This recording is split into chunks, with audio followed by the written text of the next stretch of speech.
Assalamualaikum warahmatullahi wabarakatuh. Waalaikumsalam warahmatullahi wabarakatuh. Innal hamdalillah wa nahmaduhu wa nasta'inuhu wa nastaghfiruh wa na'udzu billahi min sururi anfusina wa min sayyiati a'malina may yahdihillahu fala mudilla lahu wa may yudlil fala hadiyalah wa asyhadu an la ilaha illallah wahdahu la syarikalah wa asyhadu anna Muhammadan abduhu wa rasuluh amma ba'du.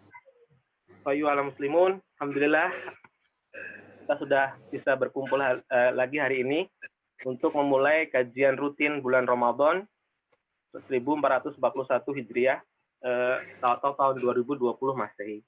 Alhamdulillah jazakallahu khairan kepada Ustadz Haris Abu Naufal yang telah berkenan untuk mengisi acara ini.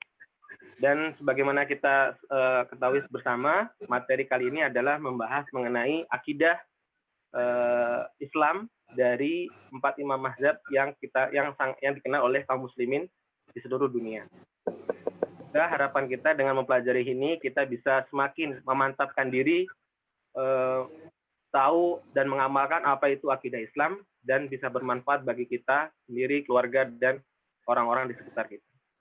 Tanpa memperpanjang lagi, mari kita simak kajian dari Ustadz Haris Abu Naufal. Tafadhol Ustadz. Jazakallahu khairan. Bismillahirrahmanirrahim. Alhamdulillah. Wassalatu wassalamu ala Rasulillah Muhammadin wa ala alihi wa ashabihi wa man tabi'ahum bi ihsanin ila yaumiddin. Saudara-saudaraku, mungkin saya tidak perlu memperpanjang muqaddimah. Ya, kita langsung kepada pembahasan kitab kita karena pembahasannya cukup panjang sementara waktu yang ada sangat terbatas. Jadi kita mungkin fokus apa yang ada di kitab kita, ya kita baca matanya dan mungkin kalau memang ada bentuk penjelasan kita jelaskan ya sedikit supaya lebih memudahkan memahami apa yang diinginkan oleh muallif rahimahullah taala wa hafizah. Baik, kita masuk kepada pembahasan yang pertama ya dari PDF yang dikirim ke saya di halaman ke-7. Al-Mabhatul Awwal. Pembahasan yang pertama. Bayanu anna i'tiqad al-a'imma arba'ah wahidun fi masail usuluddin ma'adal mas'alatul iman. Penjelasan bahwasanya i'tiqad para imam yang 4 itu satu di dalam permasalahan usul agama atau dikenal dengan pembahasan i'tiqad atau akidah. Ma'ada mas'alatul iman, kecuali dalam permasalahan iman, karena nanti akan disinggung Al-Imam Abu Hanifah rahimahullah, ya, beliau berbeda dengan keyakinan imam mazhab yang 3 tentang permasalahan iman. Walaupun ya ada sebagian para ulama mereka menyebutkan dan menerangkan perbedaan antara mazhab Abu Hanifah dengan imam yang 3 dalam masalah iman itu khilafnya adalah khilaful lafzi bukan khilaful ma'nawi. Ya, walaupun di sana ada sebagian para ulama mengatakan khilafnya adalah khilaf ma'nawi. Maka di sini mu'alif menyebutkan ma'ada mas'alatil iman, kecuali permasalahan keimanan. Karena Abu Hanifah memiliki akidah tersendiri menurut sebagian para ulama. Baik. Kemudian disebutkan i'tiqad a'immatul arba'ah Abi Hanifah wa Malik wa Syafi'i wa Ahmad. Baik, sebelum kita lanjutkan mungkin ada baiknya untuk supaya kita lebih mengenal imam-imam yang 4 ini. Walaupun mungkin kita belum menghafal semua kitab-kitab mereka, namun setidaknya yang paling mendasar hafal nama mereka. Cocok ya? Iya. Nah, sekarang Abu Hanifah. Mas Anom coba tanya sama ikhwah antum sebagai hostnya. Siapa nama Abu Hanifah? Ya, silahkan rekan-rekan. Siapa nama Al-Imam Abu Hanifah? Silakan Google. Oh, nggak boleh di Google. Sudah ada yang lewat WhatsApp tadi. Lewat sudah. Pesan. Nu'man bin Thabit ya? Ya. Nu'man. Alhamdulillah. Namanya Nu'man bin Thabit, kunyahnya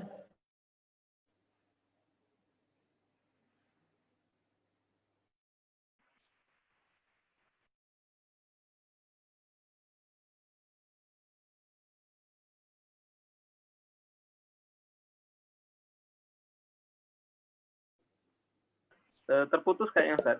Oh, sudah. Oh, terputus. Sudah. Siapa namanya Imam Malik? Oh, yang bisa langsung jawab aja biar cepat. Malik ibnu Man. Hah? Kalau yang mau Malik jawab ibnu langsung di on kan aja ininya audionya. Ya. Malik bin Man. Malik ibnu Anas ibnu Malik, Abu Abdullah, Asy-Syafi'i.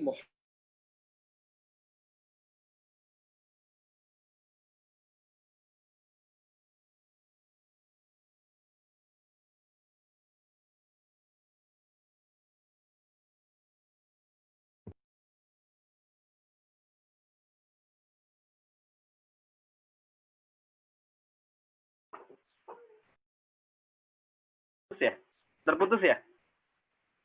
Iya, terputus Ustadznya. Mungkin ini sinyalnya belum stabil di sana atau gimana?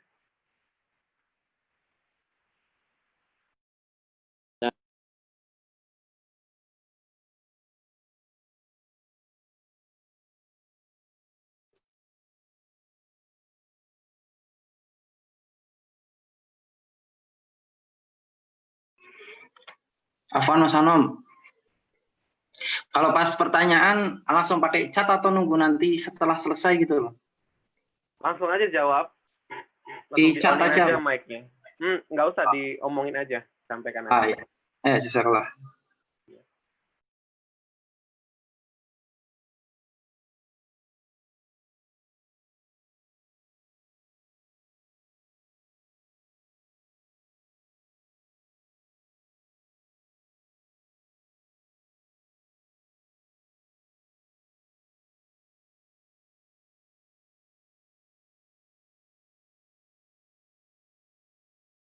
Ustadznya keluar kayaknya. Bentar, coba saya WA dulu ya. Oh, ini udah masuk. Masih ada Ustadznya. Nah, suara terdengar jelas? Alhamdulillah, udah Ustaz. Oh, taib. Kita lanjutkan ya. Ustaz. Saya baca. I'tiqad aimatul arba'ah Abu Hanifah wa Malik wa Syafi'i wa Ahmad wa ma nataqa bihil kitab wa sunnatu wa ma kana alaihi sahabatu wat tabi'un lahum bi ihsanin wa laysa baina haula'il a'immah walillahil hamdu niza'un fi usuluddin bal hum muttafiquna 'alal iman bi sifati rabb wa anna al-Qur'ana kalamullah ghairu makhluqin. Kata beliau rahimahullah bahwasanya keyakinan para imam yang empat, Abu Hanifah, Imam Malik, Imam Syafi'i, Imam Ahmad, adalah keyakinan yang dibangun di atas Al-Quran dan Sunnah dan apa yang datang dari sahabat Rasulullah Sallallahu Alaihi Wasallam dan juga para tabi'in dan siapa yang mengikuti mereka dengan cara yang baik. Dan tidak ada di antara para imam tersebut walillahil hamd perselisihan di dalam masalah usuluddin. Bahkan mereka semuanya sepakat ya di atas keimanan dengan sifat-sifat Allah Subhanahu wa taala dan Al-Qur'an itu adalah kalamullah bukan makhluk. Ya. Ini apa yang disebutkan oleh Syekh rahimahullah bukanlah cuman sekedar pengakuan bahwasanya tidak ada perselisihan di antara imam tersebut dalam masalah usuluddin, tetapi nanti akan kita buktikan dengan menukilkan ucapan-ucapan para imam tersebut di dalam permasalahan iman. Dan kita sebagai orang-orang yang datang belakangan, kita tidaklah membawa satu akidah yang baru. Ya, apalagi mengikuti akidah yang dibangun misalnya oleh akidah Muhammad bin Abdul Wahhab atau akidah hanya Ibnu Taimiyah. Ya, yang itu adalah akidah bersendirian dengan para imam yang terdahulu, tidak sama sekali. Justru kalau kita membaca dari buku-bukunya Ibnu Taimiyah dan buku-bukunya Muhammad bin Abdul Wahhab rahimahumullah, justru kita akan dapatkan bahwasanya i'tiqadnya mereka tidaklah berbeda dengan i'tiqad al-Imam Ahmad, al-Imam Syafi'i, Imam Malik dan Imam Ahmad. Dan itu tentunya kita buktikan dengan nukilan-nukilan yang datang dari mereka. Ya, karena sebagaimana kita ketahui sudah menjadi jalannya orang-orang jahiliyah, mereka suka mendompleng nama-nama besar untuk membenarkan keyakinan mereka. cuman sekedar pengakuan saja. Dan prinsip ini Allah Subhanahu wa taala sebutkan di dalam Al-Qur'anul Karim ketika orang-orang Yahudi mereka mengaku bahwasannya ya mereka berjalan di atas agama Nabi Ibrahim. Begitu juga orang-orang Nasara mereka mengaku mereka berjalan di atas agama Nabi Ibrahim. Allah Subhanahu wa taala membantah pengakuan mereka. Maka Ibrahimu Yahudiyya wala Nasraniyya walakin kana hanifan muslimah. Tidaklah Ibrahim itu seorang Yahudi dan tidak pula seorang Nasrani. Tetapi Ibrahim itulah orang-orang yang dia berjalan di atas agama yang lurus.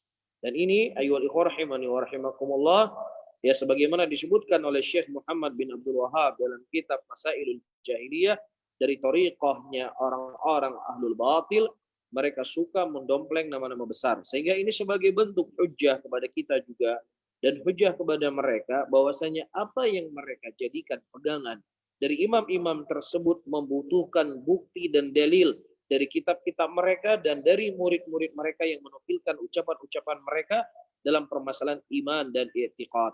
Baik. Kemudian annal imana labuda fihi min tasdiqul qalb wal lisan.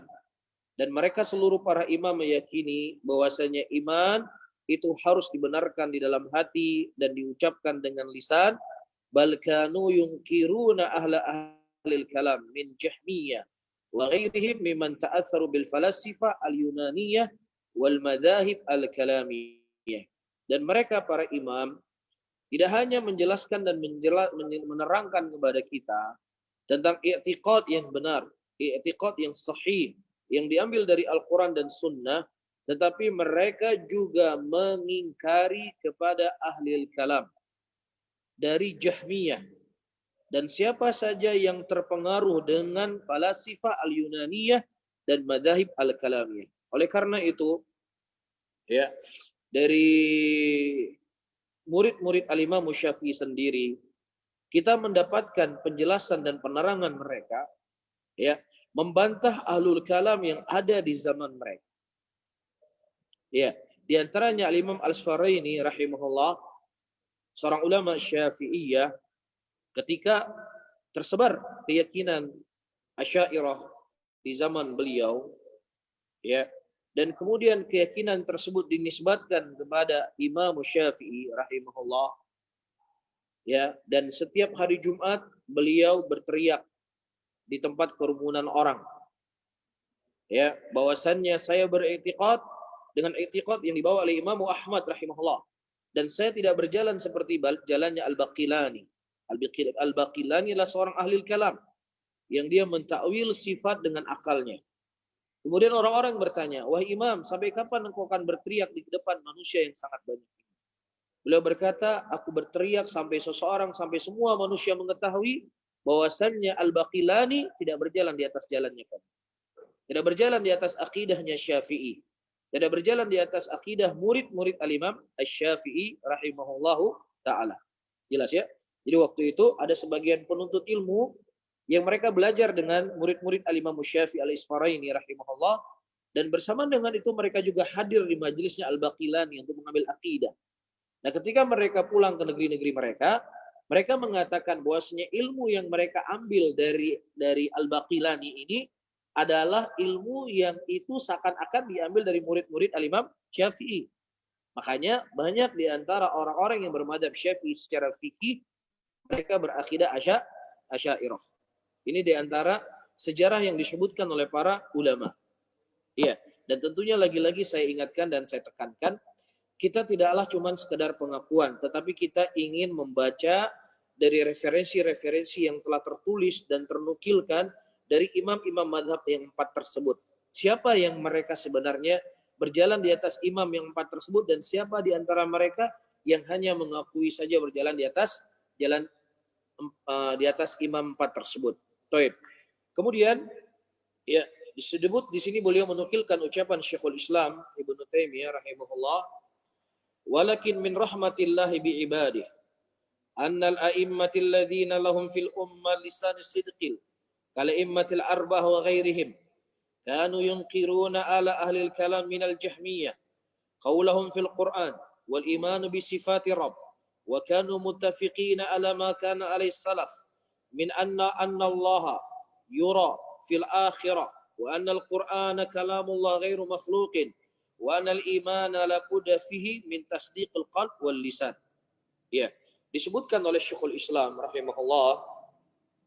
Namun daripada rahmatnya Allah Subhanahu wa taala kepada hamba-hambanya, bahwasanya para a'immah yang mereka ya memiliki kedudukan di kalangan umat Islam, orang-orang yang jujur lisannya. Ya, makanya ini di antara faidah kenapa kita memilih mempelajari akidah 4 imam ini. Kenapa kita nggak mempelajari akidah Al-Imam Bukhari? Kenapa kita nggak mempelajari akidah Al-Imam Muslim? Kenapa kita tidak mempelajari akidah Ali bin Al-Madini? Kenapa kita memilih akidah imam yang 4 ini? Karena imam yang 4 ini memiliki kedudukan yang sangat besar di kalangan umat Islam. Dan umat Islam menjadikan mereka sebagai rujukan dalam masalah fikih mereka. Sehingga ketika kita memperdalam, mempelajari dari buku-buku para ulama yang 4 ini, ya ini sebagai bentuk pertanggungjawaban, ya, dan sebagai hujjah kepada manusia kalau kita yang suka dituduh sebagai Wahabi atau dituduh sebagai orang-orang mujassimah, kalau kita ini tidaklah berakidah dengan akidah-akidah tersebut, tetapi kita menyambungkan akidah kita dan keyakinan kita dengan akidah para imam yang 4. Ini yang pertama. Yang kedua, sebagai bentuk hujjah juga kepada saudara-saudara kita kaum muslimin. Kalau seandainya kalian benar-benar mencintai Al-Imam Syafi'i, kalau seandainya kalian benar-benar mencintai Imam Ahmad, kalau seandainya kalian memang betul mencintai Imam Malik dan Al-Imam Abu Hanifah, ini loh penjelasan mereka dalam masalah akidah. Dan ternukilkan dari buku-buku mereka, tercatat dari kitab-kitab, dan ternukilkan pula oleh murid-murid mereka. Sehingga orang-orang yang mereka benar-benar mengikuti Imam Syafi'i atau imam-imam yang lainnya, maka dengan mudah mereka akan menerima, oh ternyata keyakinan kita selama ini keliru. Ternyata keyakinan kita selama ini berbeda dengan keyakinan para imam tersebut.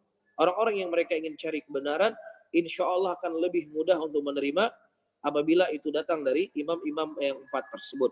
Tetapi kalau seandainya yang kita datangkan, ini pendapat Ibnu Taimiyah loh, ini pendapat Muhammad bin Abdul Wahhab loh, mungkin akan diterima oleh orang-orang yang sudah ikut kajian. Namun awam dari muslimin, apalagi mereka sudah mendengar nama Ibnu Taimiyah, mendengar nama Muhammad bin Abdul Wahhab, yang di pikiran mereka ini merupakan nama-nama orang-orang jelek. Pikiran mereka ya, bukan pikiran kita ya. Maka ketika kita mendatangkan ucapan ulama-ulama Ibnu Taimiyah atau Muhammad bin Abdul Wahhab, mereka akan menolaknya. Mereka akan menolak. Sehingga dari hikmah dalam kita berdakwah, kita menukilkan ucapan ulama-ulama yang ada di hati muslimin. Sehingga mudah untuk memasukkan kebenaran kepada mereka. Jelas ya? Baik. Kanu yunkiruna ala ahlil kalam. Dan mereka mengingkari kepada ahlul kalam dari kelompok Jahmiyah. Ya, sebagaimana kita ketahui bersama bahwasanya Jahmiyah itu pertama kali dicetus oleh Ja'ad ibnu Dirham. Ya, dan disebarkan oleh Jaham ibnu Safwan. Disebarkan oleh Jaham ibnu Safwan. Sehingga ya lebih terkenal yang menyebarkan madhab Jahmiyah dibandingkan pencetus madhab ini. Jadi siapa yang mencetusnya? Ja'ad ibnu Dirham. Kemudian disebarkan oleh Jaham ibnu Safwan. Ya, dan masyhur yang namanya Jahmiyah karena nisbat kepada Jaham ibnu Safwan. Wa ila sebenarnya itu dari Ja'ad ibnu Dirham. Ya, dan dia kalau kita membaca sejarah, Jaham ibnu Safwan ini dekat dengan Wahab ibnu Munabbih dan dia mengambil ilmu dari Wahab ibnu Munabbih. Ya, tetapi bersama dengan itu dia bergaul dengan Amr bin Ubaid dari tokoh-tokoh Mu'tazilah sehingga tidak menghasilkan seorang penuntut ilmu yang suci dan benar akidahnya, tercampur-campur, akhirnya menjadi pencetus kesesatan. Oleh karena itu, ada satu hal yang penting untuk kita ketahui sebagai penuntut ilmu yang ingin mencari kebenaran dan mempelajari akidah yang lurus. Para ulama menyebutkan bahwasannya hati kita ini bagaikan gelas. Ya, bagaikan gelas. Nah, walaupun gelas itu terbuat dari permata yang sangat mahal, kalau seandainya diisi air comberan, maka tidak akan bermanfaat mahalnya gelas tadi.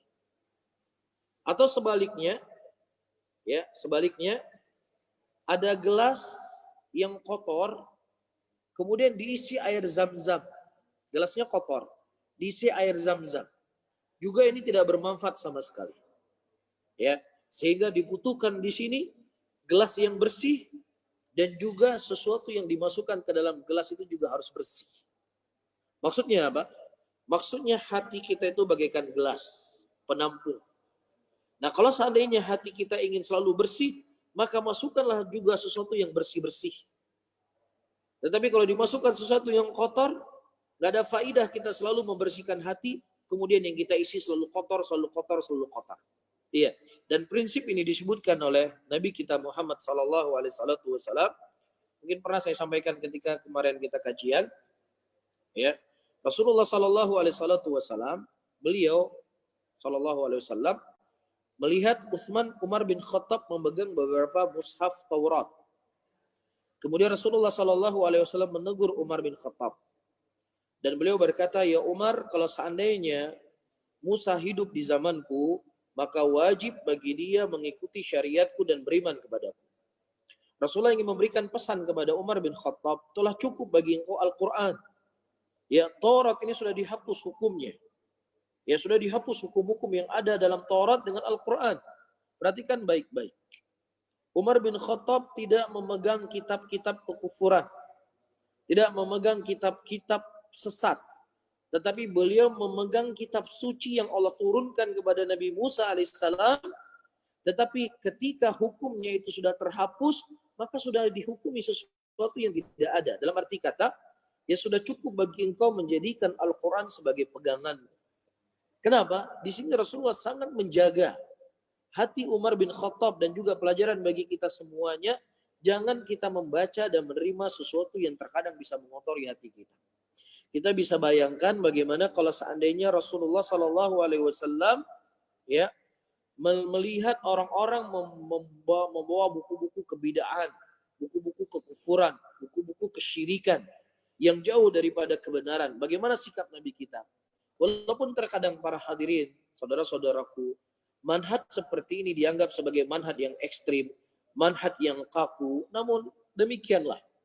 Ya, Rasulullah SAW telah mengkhabarkan dalam hadisnya, la tazalu ta'ifatun min ummati dhahirina 'alal haq la yadurruhum man khadalahum.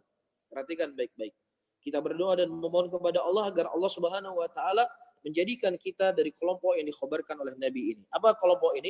Yang dikhabarkan oleh Rasulullah, akan ada satu kelompok dari umatku yang mereka terus-menerus berada di atas kebenaran. Ya. Bagaimana sifat mereka? Ternyata la yadurruhum man khadalahum. Tidak akan memudaratkan mereka siapa yang ingin menjatuhkan mereka. Rasulullah ingin berpesan bahwasanya orang-orang yang berjalan di atas jalan kebenaran ini tidaklah diterima oleh semua orang. Ya, tidak mudah diterima oleh masyarakat. Tetapi akan ada orang-orang yang akan menghalangi dari jalan-jalan tersebut. Tetapi itu tidak akan memberikan mudarat kepada mereka. Mafhum ya? Jelas dari sisi pendalilannya? Baik. Kemudian kata Syekhul Islam, wa kanu muttafiqina, dan mereka semuanya sepakat apa yang berjalan di atas jalan para salaf terdahulu. Ya, bahwasanya Allah Subhanahu wa taala dilihat nanti di akhirat. Bahwasanya Al-Qur'an adalah kalamullah bukan makhluk. Bahwasanya iman itu harus pembenaran dengan hati dan pembenaran dengan lisan. Kemudian beliau mengatakan, innal a'immatil masyhurina kullahum yuthbituna sifat lillahi ta'ala wa yaqulun innal qur'ana kalamullah laysa bimakhluqin wa yaquluna innallaha yura fil akhirah. Hadza madhhabus sahabati wat tabi'in lahum bi ihsan min ahli al-bait wa ghairihim wa hadza madhhab al-a'immah al-madbu'in misal Malik ibnu Anas wa Thawri wal Laits bin Sa'ad wal-Auza'i wa Abi Hanifah wa Syafi'i wa Ahmad. Baik, saya artikan. Sesungguhnya para imam yang masyhur tersebut, mereka seluruhnya menetapkan sifat bagi Allah Subhanahu wa taala. Dan mereka berkata bahwasanya Al-Qur'an adalah kalamullah yang bukan makhluk. Dan mereka berkata sesungguhnya Allah dilihat di akhirat. Dan ini merupakan mazhabnya sahabat dan mazhabnya para tabi'in dan orang-orang yang mengikuti mereka dengan cara yang baik dari kalangan Ahlul Bait. Dan selain dari mereka, dari imam yang 4 yang diikuti oleh manusia. Seperti Imam Malik, seperti Thawri, seperti Lais bin Sa'ad, seperti Al-Auza'i, seperti Abu Hanifah, seperti Syafi'i, dan seperti Al-Imam Ahmad rahimahullahu ta'ala. Jelas ya? Jadi ini sebagai penguat apa yang dinukilkan oleh Syekh rahimahullah, bahwasannya para imam tersebut mereka berjalan di atas satu jalan. Ya, dan mereka tidak berselisih dalam masalah akidah. Walaupun ya sebagaimana telah kita singgung pada kajian dulu di Tokyo, walaupun di sana ternukilkan ada beberapa khilaf di kalangan para ulama dalam masalah akidah, maka itu kebanyakan adalah khilaful lafzi. Ya, saya contohkan waktu itu tentang ya keyakinan apakah neraka itu lenyap ataukah tidak lenyap. Ya, ternukilkan dari sebagian sahabat bahwasanya neraka itu akan lenyap, akan hilang. Ya, sementara yang kita ketahui dari mu'taqad ahli sunnati wal jamaah bahwasanya neraka itu tidak akan lenyap, tidak akan hilang. Kan begitu. Tetapi ternukilkan dari sebagian sahabat yang sebagiannya sahih dan sebagiannya itu dhaif.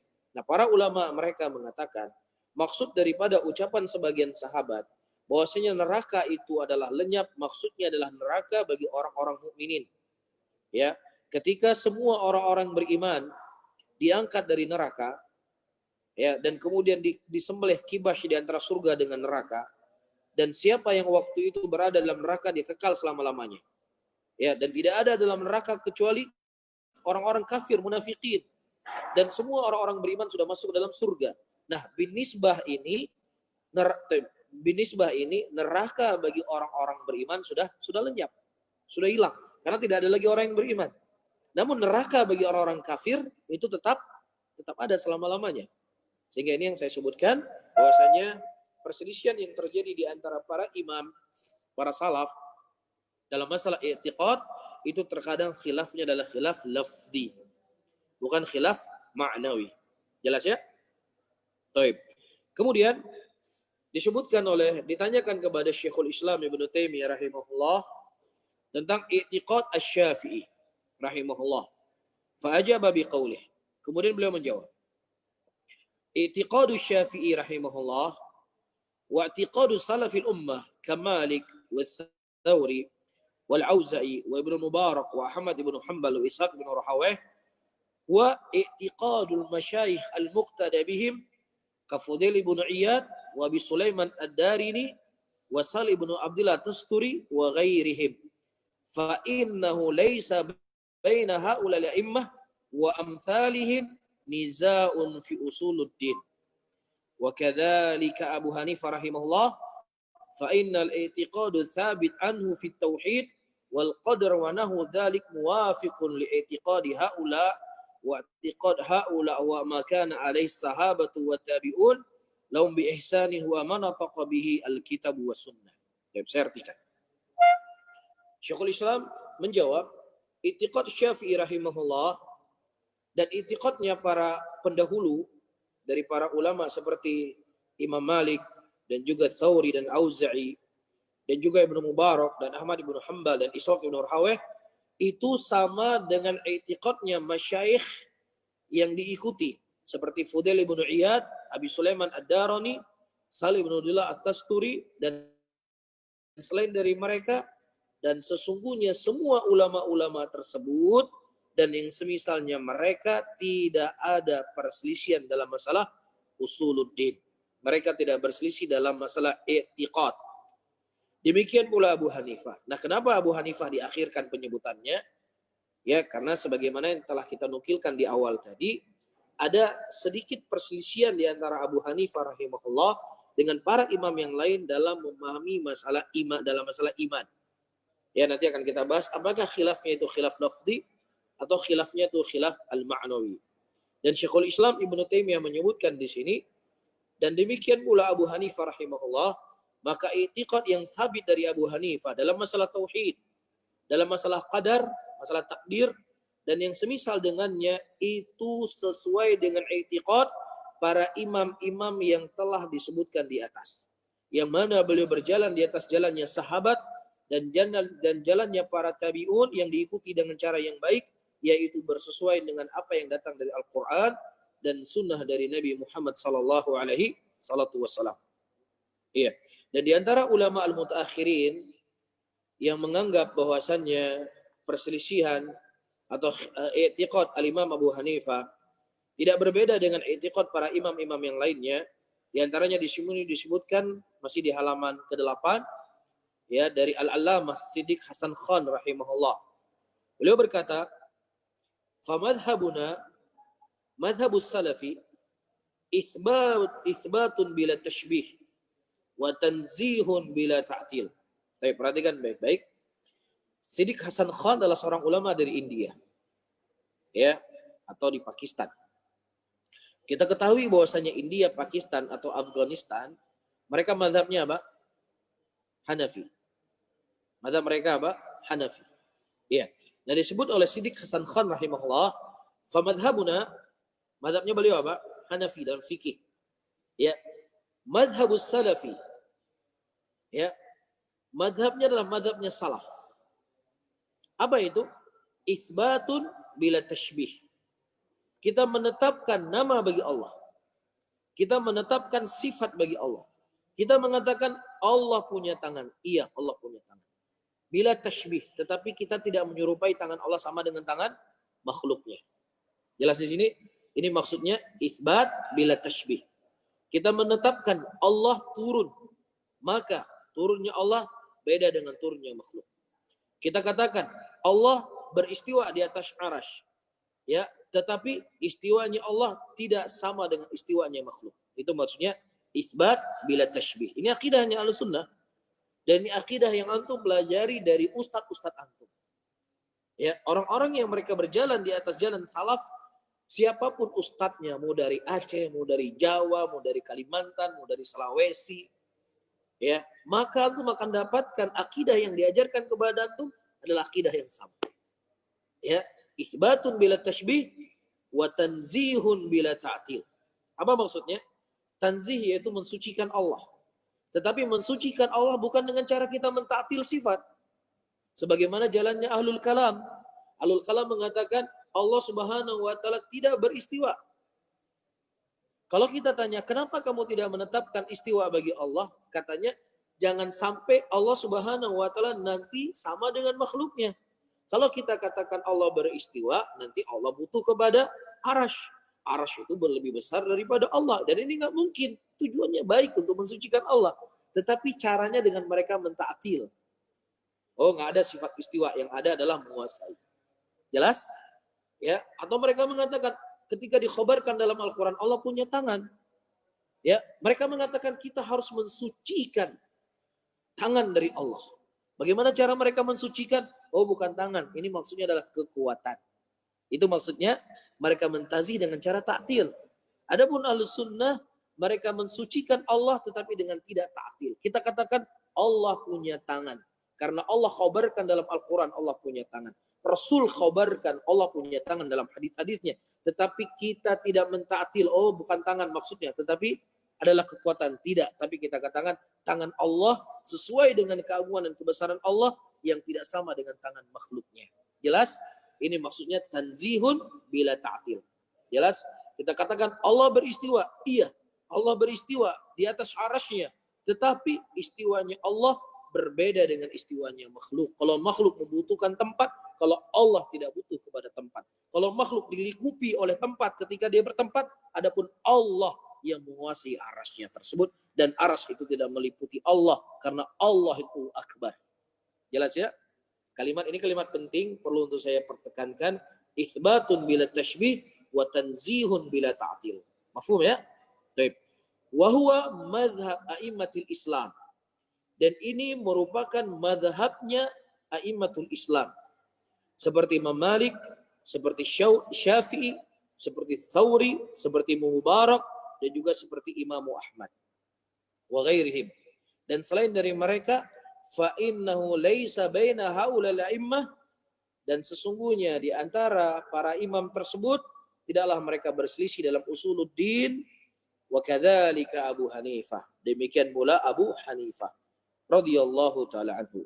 Fa innal i'tiqada thabit anhu muwafiqun li i'tiqadi haula'i wa huwa alladhi nataqa bihil kitab was sunnah. Ya, karena sesungguhnya i'tiqad yang sabit dari beliau rahimahullah itu sesuai dengan i'tiqad para imam-imam terdahulu, yaitu berjalan di atas jalannya Al-Qur'an dan sunnatin Nabi sallallahu alaihi salatu wasallam. Wa haka ta'ifatun min aqwali la'immatil arba al-matbu'in Abi Hanifah wa Malik wa Syafi'i wa Ahmad fima ya'taqidunahu fi masail usuluddin ma bayani mauqifihim min ilmil kalam, ma bayan mauqifihim min ilmil kalam. Tetapi di sana ada satu kelompok ya min aqwali la'immatil arba'ah al-matbu'in, yaitu dari orang-orang yang mengikuti mazhabnya Abu Hanifah, yang mengikuti mazhabnya Imam Malik, mengikuti mazhabnya Imam Syafi'i, dan mengikuti mazhabnya Imam Ahmad dari apa yang mereka yakini dalam masalah usuluddin, bersama dengan itu mereka bersesuaian dengan ilmu kalam. Jelas ya? Jadi kita akan dapatkan dari orang-orang yang menisbatkan dirinya kepada mazhab Syafi'i dan menisbatkan dirinya kepada mazhab Hambali, yang mereka itu terkontaminasi dengan ilmu kalam atau tercampur i'tiqadnya dengan ilmu kalam. Di antaranya sudah saya sebutkan tadi salah satu kisah ya dari Al-Imam Al-Asfiraini rahimahullah, yang beliau mengatakan bahwasannya ya i'tiqadnya beliau berbeda dengan i'tiqad Al-Baqilani ya, yang mereka menisbatkan sesuatu itu kepada Syafi'i rahimahullahu taala, padahal Imam Syafi'i tidak berkeyakinan dengan keyakinan yang demikian. Jelas ya? Baik. Kemudian rahimani wa rahimakumullah. Baik, kita lanjutkan. Pembahasan pertama sudah habis ya. Antum pegang buku Arabnya atau terjemahannya? Dua-duanya ya? Keduanya, Ustaz. Oh, taib, alhamdulillah. Katanya bisa nampain kitab di layar. Bisa nggak? Nggak bisa ya? Bisa, Ustaz. Mas Anom? Oh, bisa ya? Bisa, Ustaz. Oh, taib. Oh, alhamdulillah. Taib, pembahasan yang pertama sudah beres ya? Paham ya? Taib. Kalau memang sudah cukup, Anda diisyaratkan ya. Kalau belum saya lanjut terus. Silakan, Taib. Ustaz. Tafadhol, Ustaz. Taib. Al-mabahatsu tsani, pembahasan yang kedua. Ya, akidah al-Imam Abi Hanifah. Kita mulai dengan akidahnya Imam Abi Hanifah. Taib. Kenapa kita memulai dengan akidah Imam Abu Hanifah? Karena Abu Hanifah rahimahullah dari sisi umur beliau itu lebih dahulu dibandingkan Imam Malik, Imam Syafi'i, dan Imam Ahmad rahimahumullahu ta'ala. Dan perlu untuk antum ketahui, ya, Imam Abu Hanifah rahimahullah, ya, ada dua murid yang menyebarkan madhab beliau. Ya, yang pertama Abul Hasan, yang kedua Muhammad bin Yusuf rahimahumullah. Ini dua murid Abu Hanifah yang menyebarkan madhab Abu Hanifah. Namun kedua muridnya beliau ini rahimahullah itu dhaif dalam hadis. Dan juga kalau kita membaca dari buku-buku para ulama ya tentang biografi Al-Imam Abu Hanifah beliau adalah imam Ahlus Sunnah. Ini tidak ada keraguan bagi kita. Beliau adalah imam masyhurin matbu'in. Tetapi dari sisi periwayatan hadis, Al-Imam Abu Hanifah adalah dhaif dalam hadis. Ya. Dan ini sesuatu yang ini tidak mengurangi keimamahan beliau sebagai ulama Ahlus Sunnah wal Jamaah. Ya, di antara para imam yang masyhur dari ulama-ulama Ahlus Sunnah adalah Abdullah ibnu Lahiyah. Abdullah ibnu Lahiyah adalah imam dari imamnya Ahlus Sunnah dalam ilmu. Tetapi dalam periwayatan hadis beliau itu lemah. Jelas ya? Makanya ketika para ulama mereka menyebutkan silsilah hadis yang paling sahih dari imam madhab, mereka tidak menyebutkan sanad dari Abu Hanifah. Ya, Al-Imam Ibnu Katsir menyebutkan dalam kitab tafsir Ibnu Katsir di dalam firman Allah, "Wala tahsabanna alladziina qutilu fi sabilillahi amwatun bal ahya'u inda rabbihim yurzaqun." Dan janganlah engkau menyangka bahwasanya orang-orang yang mereka gugur di jalan Allah itu mereka mati, tidak. Mereka itu hidup, diberikan rezeki di sisi Allah Subhanahu wa taala. Imam Ibnu Katsir menyebutkan sebuah hadis yang diriwayatkan oleh Imam Abu Daud, yang dimana Imam Abu Daud meriwayatkan dari Imam Ahmad. Imam Ahmad meriwayatkan dari Imam Syafi'i, Imam Syafi'i meriwayatkan dari Imam Malik. Imam Malik meriwayatkan dari Abdurrahman bin Ka'ab bin Malik, dan Ka'ab bin Malik, Abdurrahman meriwayatkan dari bapaknya Ka'ab bin Malik. Ka'ab bin Malik meriwayatkan dari Nabi SAW bahwasanya ruhnya para syuhada itu berterbangan di bawah arsy Allah di parung burung yang berwarna hijau. Ya, ini hadis kata Ibnu Katsir yang paling sahih dari periwayatan imam madhab yang 3. Tidak disebutkan Al-Imam Abu Hanifah, karena Al-Imam Abu Hanifah rahimahullah bersama dengan luasnya ilmu beliau ya dan keimamahan beliau, tetapi beliau adalah dhaif di dalam hadis. Baik, makanya ketika Al-Imam Amash rahimahullah sakit pada waktu itu, beliau didatangi oleh Abu Hanifah rahimahullah, menziarahi beliau sakit. Kemudian Abu Hanifah berkata, "Wahai Imam, wahai Amash, apa yang bisa membantumu untuk meringankan sakitmu? Apa yang bisa saya bantu?" Kemudian kata Amash rahimahullah, "Keluar engkau dari rumahku itu membantu aku untuk meringankan sakitku." Demikian disebutkan oleh Al-Imam Amash rahimahullahu ta'ala. Namun ayyuhal ikhwah rahimani wa rahimakumullah, tidaklah mengurangi keimamahan Al-Imam Abu Hanifah rahimahullahu ta'ala. Baik, kita baca. Aqwal Imam Abi Hanifah fi tauhid. Di sini Syekh menukilkan ucapan-ucapan Al-Imam Abu Hanifah dalam pembahasan tauhid. Awalan, aqidatuhu fi tauhidillah wa bayan tawassul asy-syar'i wa ibtalul at-tawassul al-bid'i. Baik. Masya Allah. Nah, baik, disebutkan di sini aqidatuhu, akidahnya tauhidullah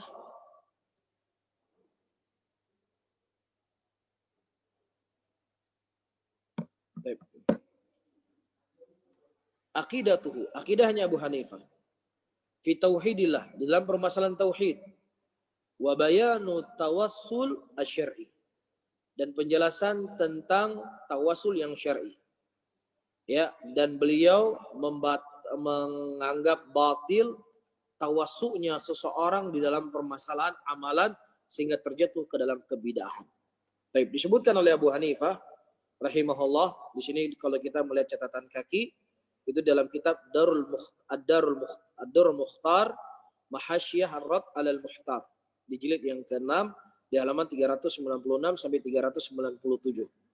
Kata Imam Abu Hanifah rahimahullah, "Taib, la yanbaghi li ahadin ayad'u Allah illa bihi wa du'a al-ma'dzuna fihi al-ma'mur bihi mastufida min qawlihi ta'ala walillahil asma'ul husna fad'uuhu biha wa dharul ladzina yulhiduna fi asma'ihi sayujzauna ma kanu ya'malun." Al-A'raf 160.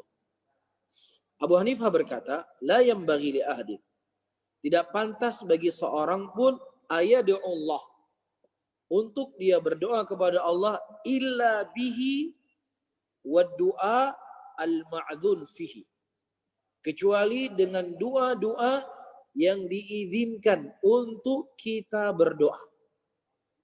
Ya, yang di dalamnya kita diperintahkan oleh Allah Subhanahu wa taala.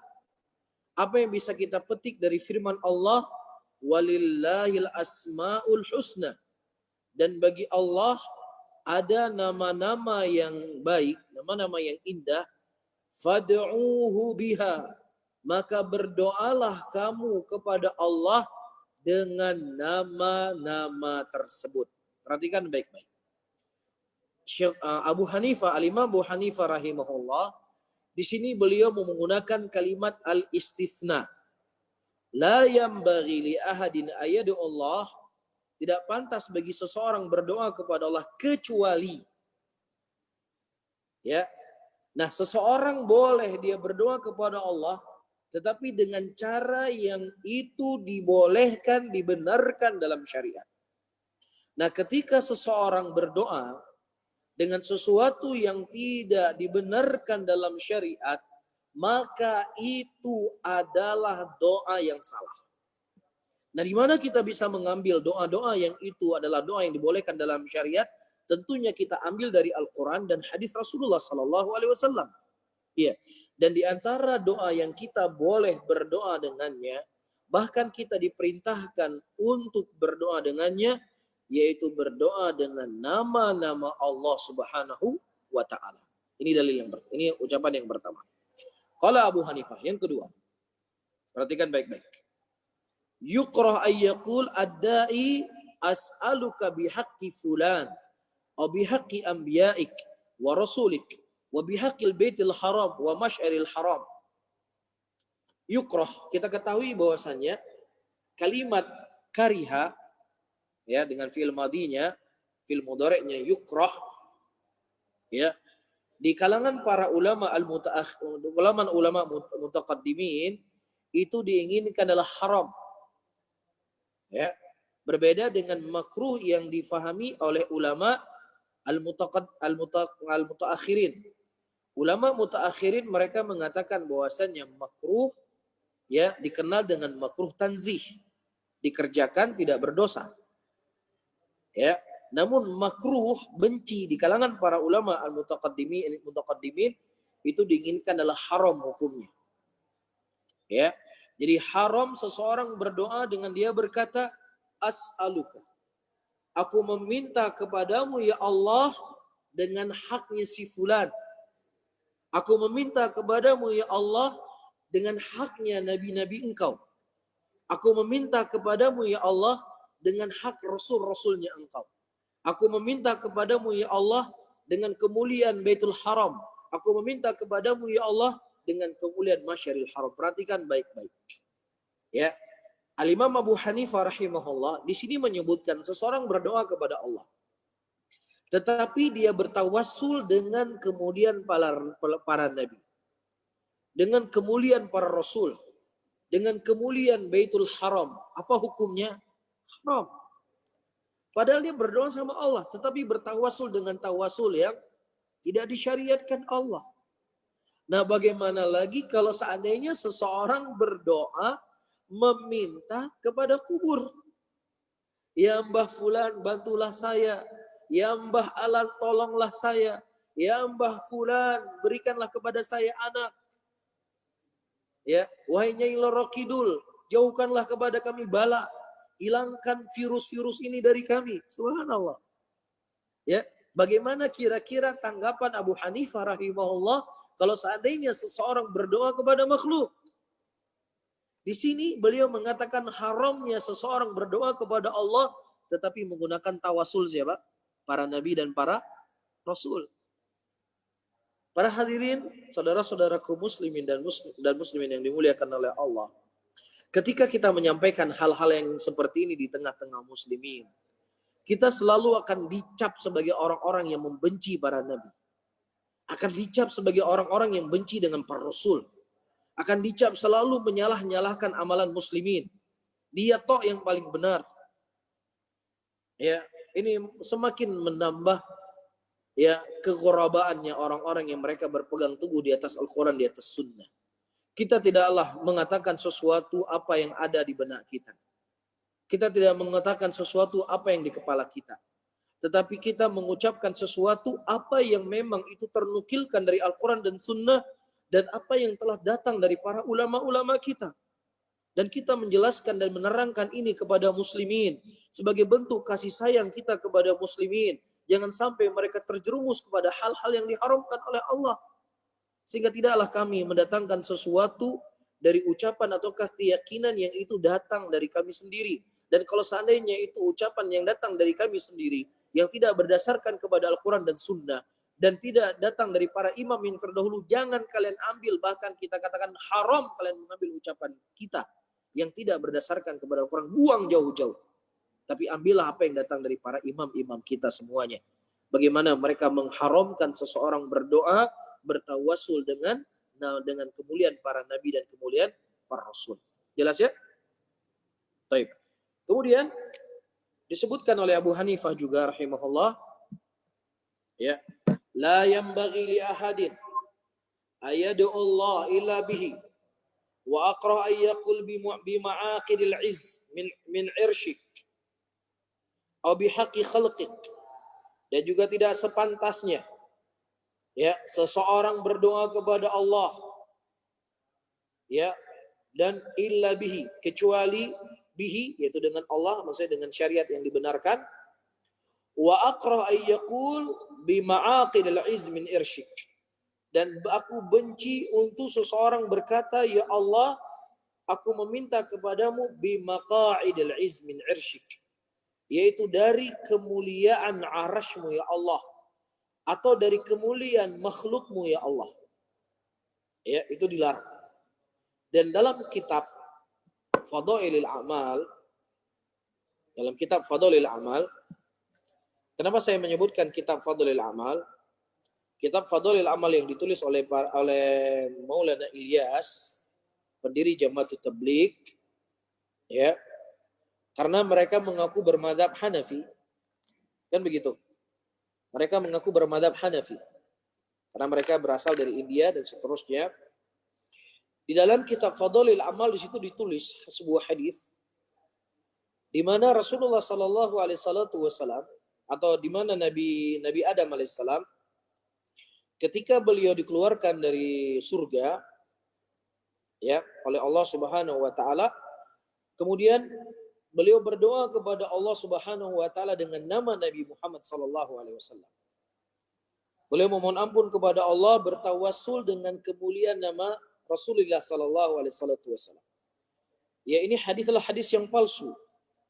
Hadis yang tidak sahih dari Nabi sallallahu alaihi wasallam. Ya. Dan ini adalah perkara yang terlarang, dan yang melarang adalah Abu Hanifah rahimahullah. Jadi orang-orang yang mereka menisbatkan dirinya kepada mazhab Hanafi, terkhusus para Jamaatul Tabligh, ya hendaknya kalian mempelajari bagaimana akidah sebenarnya daripada akidah Al-Imam Abu Hanifah, dan jangan kalian menisbatkan sesuatu kepada Abu Hanifah dalam keadaan beliau tidak, ya, berkata dengan ucapan demikian. Wallahu a'lam bishawab. Kemudian lanjut atau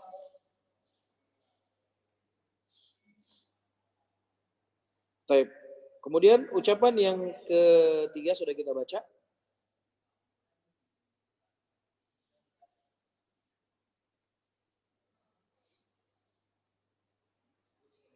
Taib. Kemudian pada poin yang saya baca ini. Silakan Ustaz. Tapi ini sudah Taib. hampir pukul 2 ataukah mau berhenti atau masih lanjut Ustaz? Terserah sama antum. Mungkin pembahasan Biasanya, ini kan sudah satu poin ya. Poin pertama sudah Ustaz ya, mengenai tawasul Ustaz ya. Jadi mungkin kita berhenti di sini karena udah pukul segini. Nah, kita tanyakan, kita ada sesi tanya jawab sedikit. Silakan beri para pemirsa dan atau ikhwan yang bergabung di Zoom untuk menyampaikan pertanyaan. Bisa langsung menyalakan mikrofonnya atau menuliskan di pesan.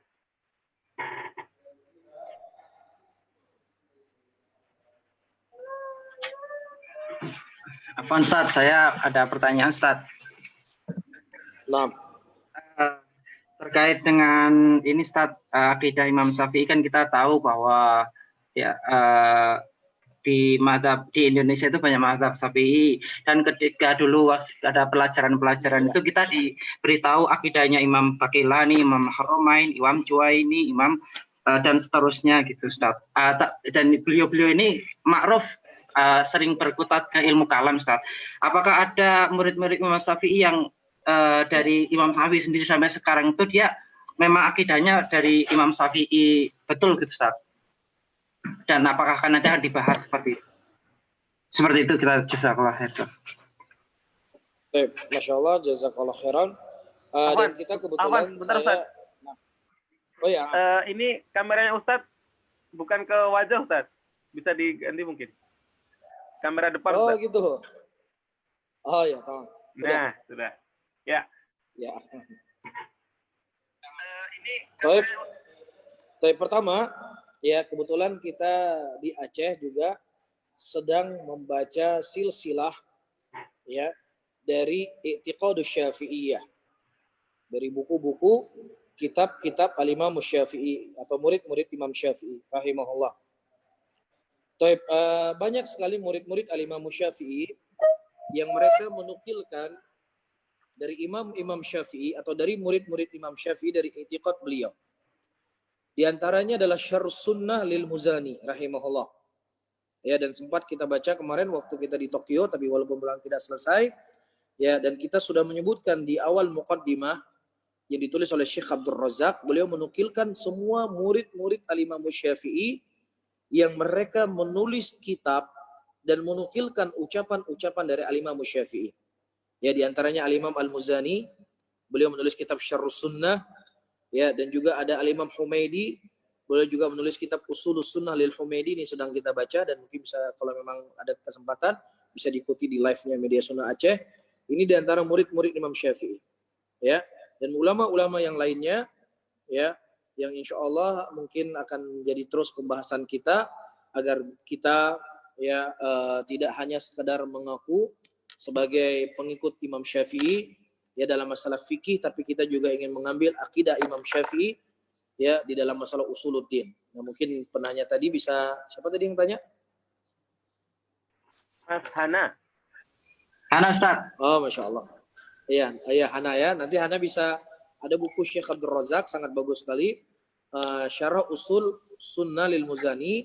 Di muqaddimah beliau menyebutkan murid-murid Imam Syafi'i rahimahullah yang menulis kitab dan menyebarkan i'tiqad Imam Syafi'i rahimahullahu ta'ala. Baik. Barakallahu fiik. Ada pertanyaan lain?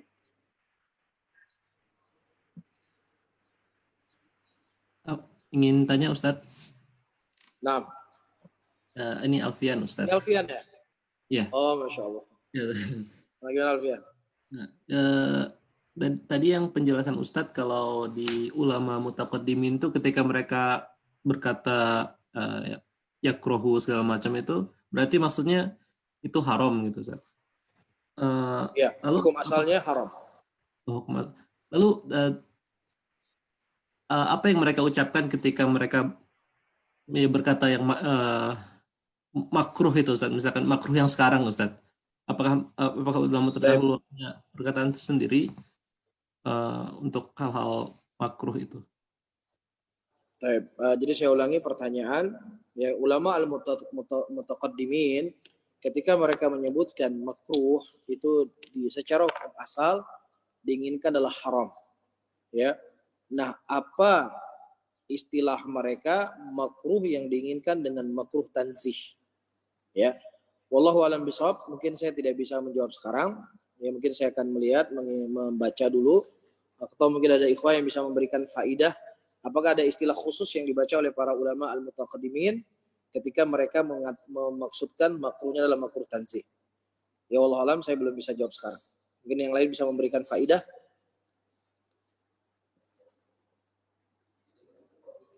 Oh iya. Wallahu a'lam bishawab. Ada pertanyaan lain?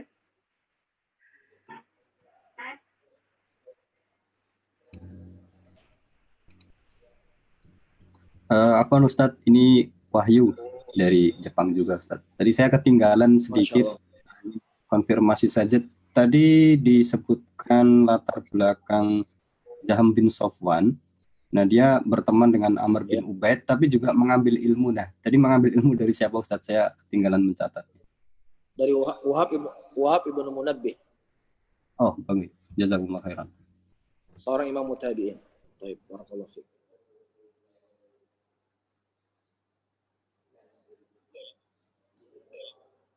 Ada yang lain? Saya boleh bertanya Ustaz? Nah, silakan. Ya, mengenai ada dua Ustaz. Pertama mengenai background kita belajar mengenai akidah ini bagi kaum muslimin semua untuk mengingatkan mengapa pembahasan akidah ini selalu istilahnya dimulai dari istilahnya kayak menjelaskan perbedaan-perbedaan yang ada dalam tubuh kaum muslimin, tetapi tetap membuat mereka masih seorang muslim.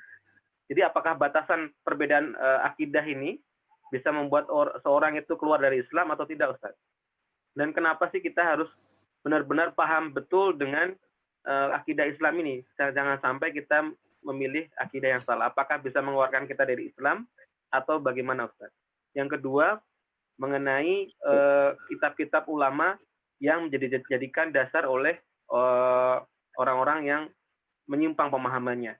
Kenapa mereka istilahnya tidak mau kembali dengan kitab-kitab yang akan kita pelajari ini, Ustaz? Apakah mereka tahu tapi tidak mau, ataukah mereka tidak tahu sehingga tidak menggunakan apa yang kita misalnya rujukan yang kita bahas kali ini. Baik, Masya Allah, pertanyaan yang sangat bagus sekali. Pertama, apa pentingnya kita mempelajari akidah dan selalu membahas tentang masalah akidah? Karena kita ketahui akidah adalah membahas tentang haknya Allah Subhanahu wa taala. Dan disebutkan oleh para ulama, fadlul ilmi bi fadlul ma'lumih. Keutamaan sebuah ilmu itu dilihat dari apa yang dipelajari dalam ilmu tersebut. Ketika ilmu akidah kita mempelajari hak-haknya Allah, maka ilmu ini merupakan ilmu yang paling terpenting dan ilmu yang paling mulia. Oleh karena itu, perintah Allah Subhanahu wa taala kepada Rasulnya setelah diturunkan Iqra bismi rabbikal ladzi khalaq, yang pertama kali Allah perintahkan nabinya menyampaikan risalah kepada manusia adalah risalah tentang tauhid, tentang i'tiqad. Allah turunkan ayat, ya ayyuhal muddatsir qum fa'anzir wa rabbaka fakabbir wa thiyabaka fatahhir war rujza fahjur. Ya, ini ayat yang pertama kali Allah turunkan kepada Rasulnya setelah Iqra bismi rabbikal ladzi khalaq untuk disampaikan kepada manusia. Perkara apa? Perkara i'tiqad. Wahai orang yang berselimut, bangunlah dan berilah peringatan kepada mereka. Peringatan dari apa? Dari kesyirikan kepada Allah Subhanahu wa taala. Dari penyimpangan-penyimpangan dalam masalah i'tiqad. Oleh karena itu Nabi kita juga sallallahu alaihi wasallam ketika mengutus Mu'adz bin Jabal ke negeri Yaman, ya, Rasulullah sallallahu alaihi wasallam mengatakan, innaka ta'ti qauman min ahlil kitab falyakun awwala ma tad'uhum ilahi asyhadu an la ilaha illallah wa fi riwayah ayyuwahidullah. Sesungguhnya wahai Mu'adz, engkau mendatangi manusia dari kalangan ahlul kitab, maka sampaikanlah pertama kali kepada mereka kewajiban yang Allah wajibkan kepada mereka, yaitu untuk mereka mentauhidkan Allah Subhanahu wa taala. Kenapa? Karena ketika kita tidak fokus dengan masalah akidah, kita tidak fokus dengan masalah tauhid, maka kita akan terjatuh dari kebalikan tauhid dan akidah itu sendiri. Apa kebalikan dari tauhid? Kesyirikan kepada Allah. Ketika kita tidak fokus dengan tauhid, tidak fokus dengan i'tiqad, maka kita akan jatuh kepada kebalikannya. Disebutkan hadis dari Abdullah bin Abbas radhiyallahu taala anhu, yaitu kaum Nabi Nuh alaihi salatu wassalam. Setelah meninggal orang-orang saleh dari kaum Nabi Nuh tersebut, mereka membuat gambar-gambar dengan maksud dan tujuan agar ketika melihat gambar-gambar orang saleh tersebut bisa membuat mereka ingat dengan Allah Subhanahu wa taala. Baik. Kemudian generasi pertama meninggal, generasi kedua meninggal, generasi ketiga meninggal. Ya, sampai kemudian telah melewati waktu yang sangat panjang, syaitan membisiki mereka bahwasannya nenek moyang kalian dulu menyembah ini. Kemudian disembahlah selain Allah Subhanahu wa taala. Disebutkan faidah oleh Syekh Muhammad bin Abdul Wahhab An-Najdi rahimahullah, faidah yang sangat berharga. Ketika perkara tauhid tidak pernah disinggung, ketika perkara haknya Allah tidak pernah disinggung, maka orang akan terjatuh ke dalam kesyirikan, syirkun akbar. Dan ini sangat mengerikan, dan ini sangat berbahaya. Dan kita melihat juga di sendi-sendi kehidupan saudara-saudara kita muslimin, ketika perkara i'tiqad jarang disinggung, bahkan tidak dianggap penting. Beberapa hari yang lalu kita ada di negara kita Indonesia meninggal seorang penyanyi yang non-Islam. Siapa yang mendoakan pengampunan masuk surga? Siapa? Orang Islam, pakai jilbab. Orang-orang Islam, bahkan ada yang baca Yasin di kuburannya. Iya, kenapa ini bisa terjadi? Yang mungkin 10 tahun yang lalu saya sering sampaikan, ini jarang kita dengar. Tapi hari ini subhanallah. Kenapa? Karena sudah tidak ada pelajaran akidah yang dipelajari. Sehingga semua agama jadi benar, nggak ada beda antara Islam dengan Kristen. Semuanya juga baik-baik, semua juga mengajarkan kepada kebaikan. Padahal prinsip dalam masalah akidah, kita harus punya sikap al-wala wal bara dengan orang-orang non-Islam. Dan sikap ini diajarkan oleh Allah dalam Al-Quran. Nah, Allah mengatakan di dalam ayatnya, وَلَا تَجِدُ قَوْمًا يُؤْمِنُونَ بِاللَّهِ وَالْيَوْمِ الْآخِرِ yuwaduna man haddallahu wa rasulah. Engkau tidak akan pernah mendapatkan suatu kaum pun yang beriman kepada Allah dan beriman kepada hari akhir yang mereka berkasih sayang dengan orang-orang yang jelas-jelas bermusuhan dengan Allah dan Rasulnya. Ini prinsip agama. Ini perkara akidah. Ini perkara i'tiqad yang begitu jelas dan gamblang dijelaskan oleh Allah dalam Al-Quran. Tetapi menjadi samar di tengah-tengah kebanyakan muslimin. Ini bahayanya. Kita bisa melihat bagaimana bahayanya orang-orang yang tidak mempelajari akidah yang benar. Jatuh. Terlebih musibah semakin besar menimpa muslimin yang menyeru i'tiqad sama agama itu adalah pembesar-pembesar agama. Tokoh-tokoh agama. Ya, orang yang dianggap sebagai ulama, orang yang dianggap sebagai kiai, mereka lah yang hari ini rame-rame mengajak muslimin ke gereja. Nah, kalau kita nggak belajar akidah, kita akan mudah terseret dan terikut. Ya, oleh karena itu saya pertegaskan kembali Nabi kita Muhammad SAW dengan syariat yang begitu sempurna, penanaman iman di awal fase Mekah. Kapan diwajibkan berpuasa? Setelah beliau hijrah di kota Madinah 2 tahun. Kapan beliau diwajibkan sholat? Ketika mau mendekati beliau hijrah. Jadi ahkam itu baru di akhir Allah Subhanahu wa taala wajibkan. Tetapi yang pertama adalah penanaman akidah dan i'tiqad yang benar. Ya, ini yang pertama. Dan yang kedua, saudara-saudara, teman-teman semuanya, yang kedua, apakah ada saudara-saudara kita muslimin yang mengetahuinya? Ada sebagian saudara-saudara kita muslimin yang mereka tidak mengetahuinya. Ya, namun perlu kita ketahui, hal ini penting untuk saya sampaikan. Ya, ketika di zaman haji, di musim haji, 6 juta muslimin atau 4 juta muslimin berkumpul semuanya di tanah suci. Mereka semuanya cinta kepada Allah. Mereka ingin mendapatkan surganya Allah Subhanahu wa taala. Bahkan kita tidak sedikit melihat kaum muslimin mereka tidur di emperan. Tidur di tanah, tidur di jalan aspal. Apa yang mereka cari? Mereka ingin mencari ridha Allah. Mereka ingin mencari surganya Allah Subhanahu wa taala. Ya, ini satu poin penting buat kita. Bahwasanya saudara-saudara kita muslimin mereka ingin surga, mereka cinta sama Allah. Tetapi terkadang ada di antara mereka yang tidak mengetahui jalan. Ya, nah inilah tugas kita. Menyampaikan dakwah ini kepada mereka dengan cara yang baik, dengan cara yang sopan, dengan cara yang santun, dengan cara di antara cara yang baik kita perkenalkan kepada mereka imam-imam yang mereka sangat memuliakan imam-imam tersebut. Ya, dan insya Allah sebagian besar muslimin ya mereka berada di atas jalan ini, insya Allah. Itu husnudzon kita kepada saudara kita muslimin. Namun ada dari sebagian kecil yang mereka sebenarnya tahu, tetapi karena hawa nafsunya, atau sudah kadung untuk menyampaikannya, sulit untuk menarik kembali. Ya, apalagi dia memiliki pengikut dan lain sebagainya. Ya, tetapi bukan berarti kita berputus asa. Kita tetap menyampaikan. Ya, tetap kita sampaikan kebaikan di tengah-tengah muslimin. Dan sembari kita berdoa, mudah-mudahan Allah tetapkan kita di atas sunnah, di atas Islam, di atas tauhid, di atas akidah yang sahihah. Begitu juga kepada saudara-saudara kita muslimin. Jadi di antara hal yang saya sebutkan, saya tegaskan kembali, kalau memang kita cinta kepada saudara-saudara kita muslimin, yang mereka memang sebenarnya cinta sama Allah, ingin surga Allah, harus ada uslub yang baik untuk kita sampaikan kepada mereka. Cara yang paling terbaik adalah kita fokus dengan memperkuatkan fikih Syafi'i dan kita kuatkan akidah Syafi'i. Itu insya Allah salah satu jalan yang paling mudah untuk berdakwah kepada saudara-saudara kita muslimin. Wallahu a'lam bishawab. Udah, pertanyaan terakhir silahkan dari ikhwan sekalian, apakah ada? Boleh nanya Ustaz ya? Oh, Saya Saleh. Nah, Ini ada 2 pertanyaan. Satu, bagaimana dengan ulama-ulama yang mengklaim Abu Hanifah termasuk Murji'ah? Apa mereka keliru dalam pemahamannya? Terus 2, bagaimana dengan kita memahami imam-imam atau ulama-ulama Asy'ariyah seperti Imam Nawawi, Ibnu Hajar Asqalani dan sebagainya.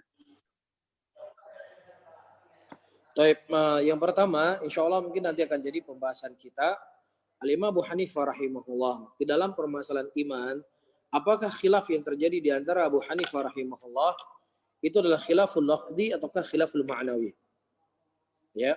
Dan Syekhul Islam Ibnu Taimiyah rahimahullah, beliau menulis kitab Raful Alami Namatil Alam, mengangkat daripada uzur-uzur kepada para imam-imam, ya, seperti Al-Imam An-Nawawi, seperti Al-Imam Ibnu Hajar Al-Asqalani, dan yang semisal dari beliau rahimahumullah, yang mana kita ketahui Al-Imam Nawawi, Al-Imam Ibnu Hajar Al-Asqalani memiliki usul, ya, di atas usul ahli sunnati wal jamaah, yang berpegang di atas Al-Quran dan berpegang di atas hadis-hadis Rasulullah Sallallahu Alaihi Wasallam.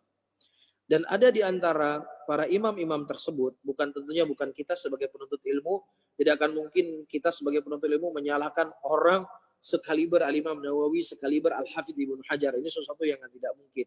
Kita adalah seorang talibul ilm. Tetapi penjelasan dan penjabaran dari para ulama-ulama kita di dalam mereka membahas akidah. Para imam-imam tersebut ada di antara mereka yang tergelincir. Dan tergelincirnya para ulama tersebut itu ibarat yang diibaratkan oleh para ulama seperti seseorang memasukkan tangannya, jari jemarinya ke lautan. Maka apa yang ada di jarinya itu, tetesan air, itulah kesalahan para imam tersebut. Dan sementara lautan yang luas itu adalah kebaikan mereka kepada umat Islam. Al-Imam Nawawi, dari kitab-kitab beliau tulis Arba'in Nawawi, ini kitab yang paling mendasar.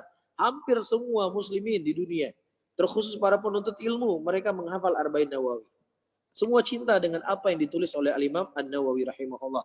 Namun di sana, ya, para ulama menyebutkan kenapa para imam-imam tersebut bersamaan dengan, ya, luasnya ilmu mereka, bersama dengan adanya ayat Al-Quran dan hadis Rasulullah Sallallahu Alaihi Wasallam, ada ketergelinciran dari mereka.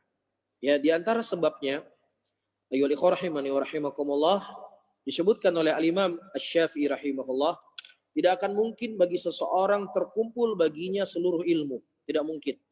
Tidak mungkin bagi seseorang terkumpul semua hadis-hadis Nabi Sallallahu Alaihi Wasallam. Ada di antara orang-orang yang mereka akan terluput daripada ilmu. Digambarkan oleh Syekhul Islam Ibnu Taimiyah rahimahullah, bahkan sekali bersahabat Rasulullah, ada di antara mereka yang tersembunyi dari mereka hadis. Ya, Syekhul Islam memberikan gambarannya seperti ini. Misalnya Nabi Shallallahu Alaihi Wasallam menyampaikan hadis dalam sebuah majelis beliau, dan tidak semua orang yang hadir di majelis Nabi ketika Nabi Shallallahu Alaihi Wasallam, atau tidak semua para sahabat mereka hadir di majelis ketika Nabi Shallallahu Alaihi Wasallam menyampaikan hadis. Tidak semua hadir. Jelas? Dan kemudian sahabat yang hadir tadi, dia sampaikan kepada sahabat-sahabat yang lainnya. Kemudian tersebarlah dari hadis Nabi Shallallahu Alaihi Wasallam. Nah, sahabat-sahabat yang tidak mendengar hadis dari Nabi atau dari perantara tersebut, mereka berkeyakinan seperti apa yang dulu mereka tahu. Padahal hukumnya mungkin sudah mansukh dengan hadis yang selanjutnya. Jelas ya, ini diantara gambaran yang disebutkan oleh Syekhul Islam, dan mungkin kalau ada waktu, ya, insya Allah nanti akan saya baca. Insya Allah kalau ada waktu, insya Allah akan saya baca apa sebab-sebab terjadi perselisihan di kalangan para ulama bersamaan dengan tersebarnya hadis kepada mereka. Lebih baik saya baca ucapan para ulama secara mendetail, itu akan lebih baik. Jadi para ulama memberikan udzur kepada Imam Abu Hanifah rahimahullah, kepada Imam Nawawi, dan kepada Al-Hafidh Ibnu Hajar rahimahullah. Namun ya, tetap mereka adalah orang-orang yang mulia, dan ketergelincirannya para ulama itu tidak diikuti siapapun itu. Wallahu a'lam bishawab. Baik, alhamdulillah, jazakallahu khairan Ustaz atas pertemuan hari ini. Barakallahu fiik. Insya Allah kita akan berjumpa lagi di hari Rabu di waktu yang sama, yaitu pukul 11 sampai 12 waktu Indonesia Barat, atau pukul 1 sampai 2 waktu Jepang, atau pukul 2 sampai pukul 3 waktu Australia, Sydney. Ya, demikian para ikhwah sekalian, mari kita tutup dengan doa kafaratul majlis. Subhanakallahumma wa bihamdika asyhadu an la ilaha illa anta astaghfiruka wa atubu ilaik.